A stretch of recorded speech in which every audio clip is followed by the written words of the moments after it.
கோளும் ஒன்றாய் காண அங்கு கற்பகம் என்னும் கடவுளின் மெய்யில்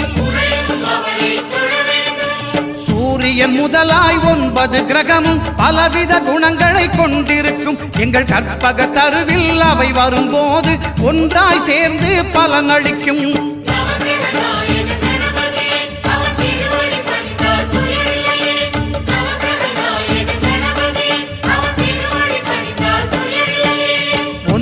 கோளும் ஒன்றாய் காண